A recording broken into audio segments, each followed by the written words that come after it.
Oi, gente, vamos lá? Então, esse aqui agora é o terceiro vídeo sobre funções inorgânicas, e aí a gente viu três em aula, né? Então, ácido, base e sal. E aí, nesse sentido, a gente tem a seguinte situação: toda vez que for ácido, existe um macetinho, né? Que a gente fala sobre o ácido e a base de Arrhenius e de Bronsted. O de Arrhenius é aquele que falava sempre, tipo assim, vai ser ácido, aquele que libera H+. E vai ser base, aquele que libera OH-. E a gente viu que, para algumas situações, isso não é válido, né? No sentido de que, segundo Bronsted, o ácido é aquele que doa H+, a base é aquele que recebe. Mas, pensando nessas coisas, eu trouxe aqui mais a explicação de Arrhenius, tá? Para a gente poder fixar melhor esse entendimento. Então, para o Arrhenius, o ácido é aquele que libera H+. Então, a gente decorou na sala, eu falei até sobre isso, que o ácido vai ser sempre aquele que começar com H. Então, HCl, H2SO4, deixa eu pensar aqui em outro H. Hum, e eu tenho H3PO4, tudo isso vai ser ácido. E aí a ideia, de fato, né, que se eu colocar esses danadinhos aí dentro de água, eles vão liberar H+. Então, acaba que, nesse tipo de situação, esses exemplos que eu estou colocando, eles são tanto ácidos de Bronsted quanto ácidos de Arrhenius, tá? E aí a gente viu em aula que a gente tem os hidrácidos. Ah, tem um aqui para eu botar aqui, que eu acabei de lembrar dele. HCN. Que a gente tem os hidrácidos e os oxiácidos. Então, hidrácidos são aqueles que têm hidrogênio, outro elemento, e só. E os oxiácidos são aqueles que têm oxigênio na estrutura. Então, pensando aqui nos que eu trouxe, deixa eu só arrumar esse S aqui que eu tenho um toque. Pronto. Esse daqui seria um hidrácido. Rapidinho, que eu fui clicar ali, apareceu o negócio como queria. Então, aqui seria um hidrácido.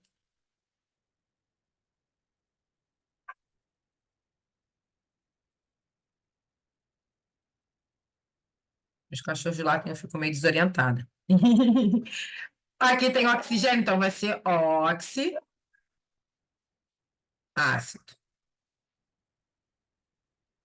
Então, no mesmo raciocínio, né? Esse aqui seria hidrácido, esse aqui seria oxiácido, esse aqui de baixo seria um hidrácido.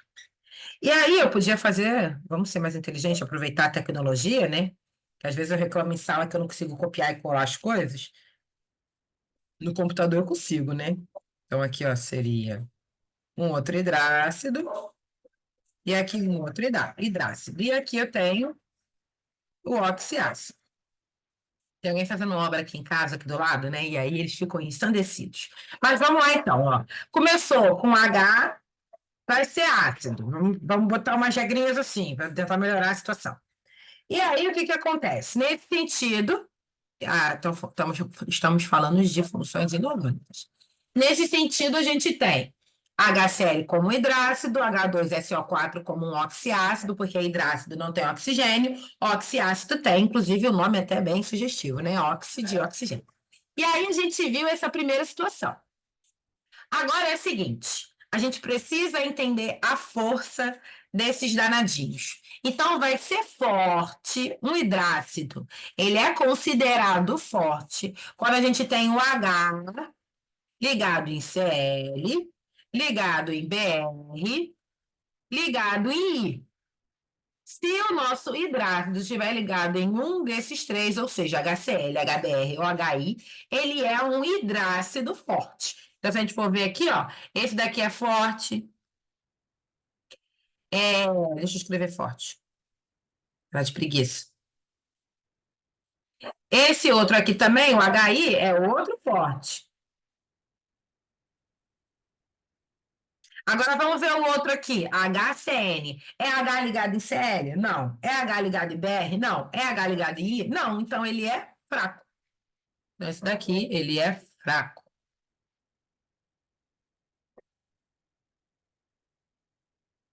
Pronto. Agora, quando a gente pensa em oxiácido, aí a gente tem um macetinho. A gente podia pensar em grau de dissociação, enfim. Só que a gente vai naquele alfa, né? Que vê número de hidrogênios ionizáveis, enfim, né? Mas a gente não vai ver nesse sentido. Vamos explicar outro macetão. A ideia é que dentro dos oxiácidos a gente vai ver a diferença. Deixa eu escrever aqui. Oxiácidos. Vamos avaliar a diferença entre oxigênio e hidrogênio. Entre oxigênio e hidrogênio. Então, eu vou pegar o número de oxigênios e vou diminuir do número de hidrogênios. Se essa diferença for maior ou igual a 2, ele vai ser um ácido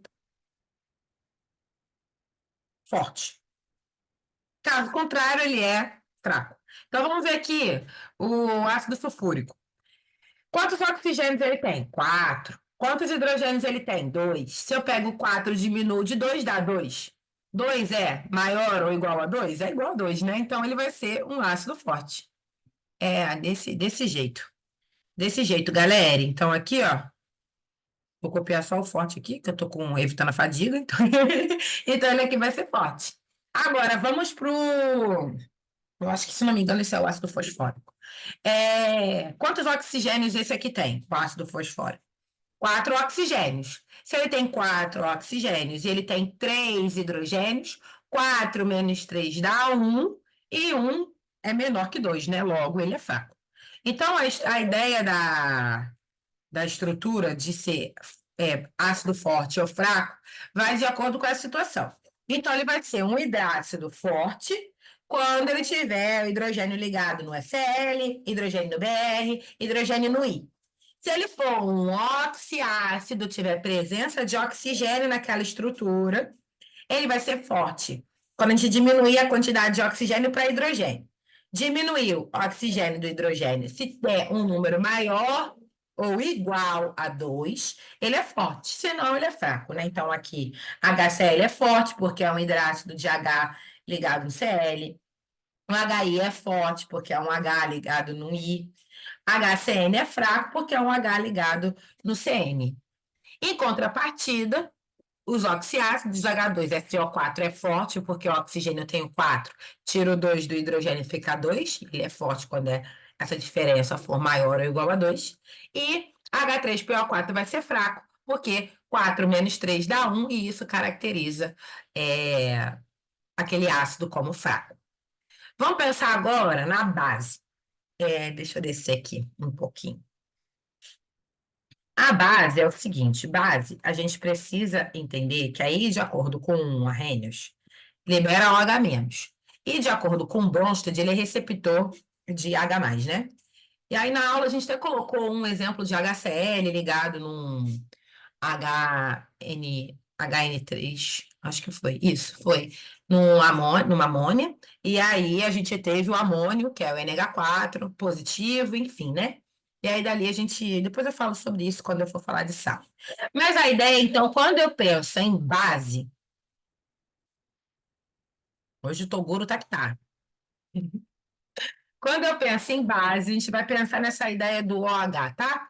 Então, tira o fato aqui pensando no Arrhenius. Se a gente está falando que libera OH menos no meio, então ele vai ter que ter OH na estrutura. Então, a gente vai ter um OH na estrutura. E a gente pode ter, por exemplo, NaOH, normalmente, a base, ela é composta de um metal ligado no OH. Existe uma base que não é metálica, que é o hidróxido de amônio, que é NH4. Deixa eu fazer mais aqui, peraí. MgOH2. Isso aqui tudo é metal. AlOH3. Vou botar aqui o lítio também. LiOH. Tem o potássio também. KOH. Tá bom. E aí tem o que não é. Vou botar o cálcio. Opa. CaOH2. E esses daqui são os as bases, né, metálicas. Existe uma única base que não é metálica, que é o NH4OH. Pronto. E aí, se a gente for ver, todos eles têm OH, beleza. E aí, é claro que aqui eu estou falando de diarrênios, tá? E aí, vamos lá. Todos esses são bases. Beleza. Então, base é a ligação de um metal com OH, exceto o NH4, que não é um metal. E aí, a gente vai ver o seguinte: para ele ser uma base forte, o elemento que está ligado nesse OH tem que pertencer à família 1A e 2A, ou seja, metais alcalinos da 1A ou metais alcalinos terrosos da família 2A. Então, se tiver ligado uma família 1A mais o OH, base forte. Se tiver 2A com OH, vai ser uma base forte também. Lembrando que aqui na família 2A, a gente tem uma danadinha de uma exceção, que é o magnésio, né? Magnésio é fraco. Então aqui é forte. Então a ideia é eu observar qual é o elemento que está ligado no OH. Se ele for da família 1A e 2A, ele é forte, senão ele é fraco. Tirando o Mg, que é sempre fraco. Então, pensando nisso, deixa eu pegar outra cor de caneta aqui. Ó, Na. Na está na família 1A. Então, esse danado aqui é forte. Hidróxido de sódio, né? Mg é a exceção que eu falei, né? Tá na 2A, mas ele é uma exceção, então ele é fraco.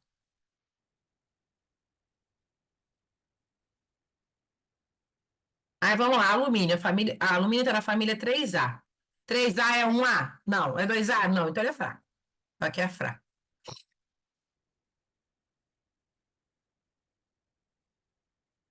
Lítio tá na família 1A. 1A é forte.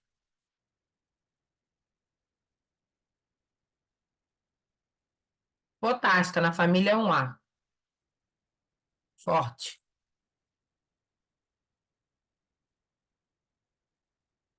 Cálcio tá na família 2A. Forte também.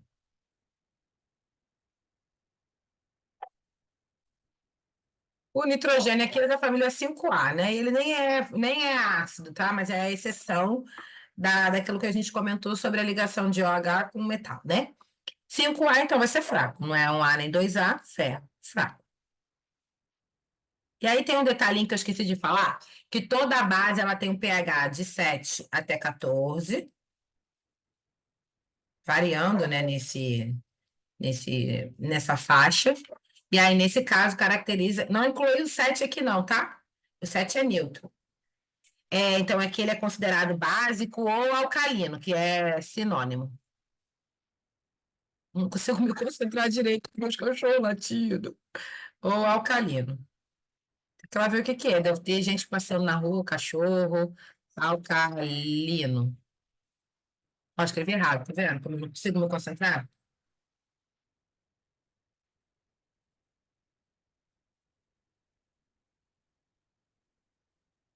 Não sei nem se vocês estão ouvindo, mas eu ouço bem alto. E aí, aqui em cima, ácido tem pH por volta de entre 0 e 7. Não incluindo o 7 também, porque o 7 é neutro, tá? Então aqui ele é ácido, pH ácido.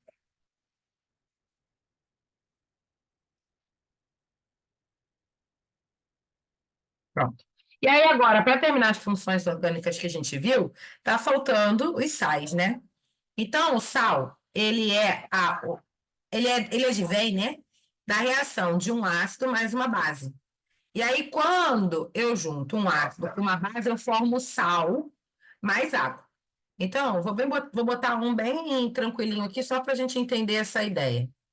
Então, o sal, ele vem de uma reação entre uma base e um ácido, ou um ácido com uma base, tanto faz. Eu vou começar com a base aqui, só para ficar mais bonitinho da gente pensar. Então, por exemplo, posso pensar numa base como, por exemplo, NaOH junto do H Cl. O que que acontece? O que que forma daqui? Forma um sal mais uma água. A gente sabe desde miudinho que água é H2O. H2O. Se eu fosse abrir isso aqui, seria HOH, né? Ou seja, eu tenho dois H e um oxigênio. De onde que eles vieram? Dois Hs e um oxigênio. Um H daqui, o outro H daqui e o outro oxigênio daqui. E aí nisso formou então a nossa água. Quem sobrou? Sobrou o Na daqui com o Cl daqui. Pronto, formei uma base aqui, um sal, desculpa, que é o Na, nosso sal de cozinha, né? NaCl, cloreto de sódio. Então, a ideia da formação de um sal é sempre a partir de uma reação que eu faço entre uma base e um ácido. Juntei os dois, vai formar o sal e água. Então, o que que eu posso ver daqui? Que o NaCl ele não começa com H e ele nem termina com OH, e ele é um sal. Foi uma receitinha que eu dei para vocês dentro de sal. E aí aqui eu posso formar um outro sal, foi o que eu comentei. Então, esse aqui é a base, né? Deixa eu botar em outra cor aqui rapidinho. Pode ser verde. Esse aqui é a base. Esse aqui é o ácido. E eu estou formando um sal mais água.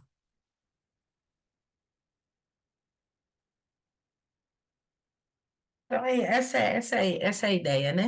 Eu acho que é isso.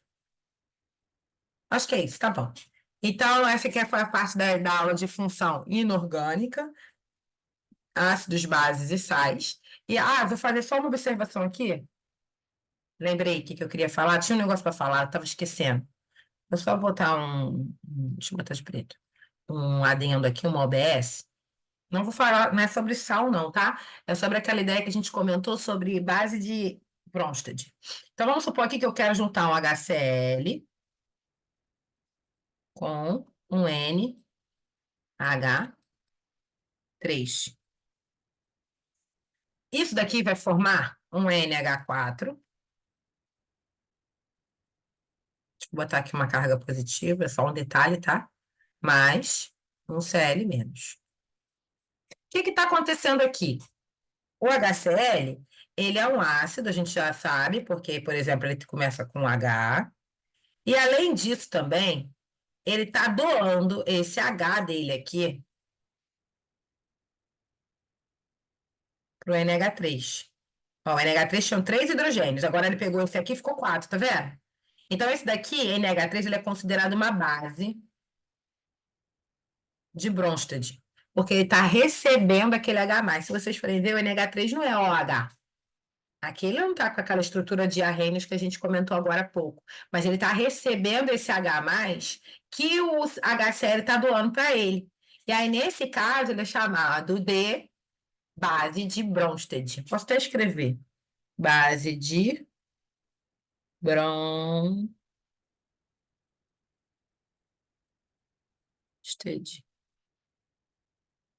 Tá? Que é só para mostrar para vocês que eu estou juntando um ácido de arrênios, ou podia ser de brônstides também, porque ele está doando H+, com uma base, que nesse caso não é uma base de arrênios, porque não tem OH envolvido nesse processo, mas é uma base de brônstide, porque ele está recebendo aquele H+, que o HCl está doando para ele. E aí ele forma, então, um NH4. Antes ele tinha três, ele recebeu esse H do cloreto aqui, né? Do ácido clorídrico e ficou H, NH4. E aí eu fiquei com o Cl sozinho aqui, caracterizando o que a gente chama de cloreto. Ai, é isso, falta mais um. Fé, beijo, até daqui a pouco. Até logo, tchau.